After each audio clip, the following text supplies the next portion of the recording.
বদরুল সাহেব এদিকে আসেন।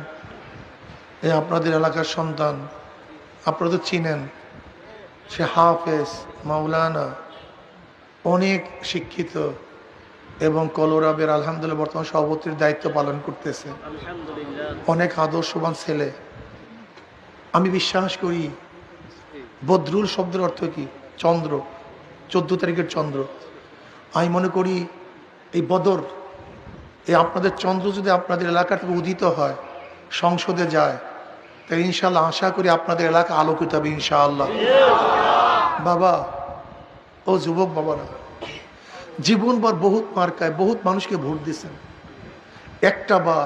একটা বার আলেম ওলামা, দিনদার, নেককার, যাদের চেহারার মধ্যে মদিনাওয়ালার ছাপ আছে, যাদের জবানের মধ্যে মদিনাওয়ালার কথা আছে, যারা মদিনাওয়ালাকে নেতা মানে, একটা বার তাদেরকে আপনারা ভোট দিয়া একটু সংসদে পাঠান। আমি কসম করে বললাম ইনশাআল্লাহ বাংলাদেশ পরিবর্তন হয়ে যাবে ইনশাআল্লাহ। কি আমার যুবকরা রাজি আছেন ইনশাআল্লাহ? মুরব্বীরা রাজি আছেন না ইনশাআল্লাহ? একটা বার পরীক্ষা করো, যদি পাশ করতে না পারি আমাদের চেহারার মধ্যে থুক মারিয়া দিয়ে, হুজুর আপনার কথায় ভোট দিয়েছিলাম কিন্তু পাশ করতে পারেননি। এরা চুরি করবে না, ডাকাতি করবে না। 2 নম্বর জমিতে 1 নম্বর ফসল হয় না রে পাগল। 2 নম্বর কাছে 1 নম্বর ফল হয় না। 2 নম্বর ছাত্রের কাছে 1 নম্বর ছাত্র হয় না।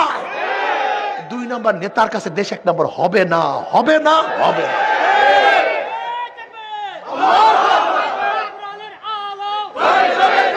আছেন তো ইনশাআল্লাহ সবাই?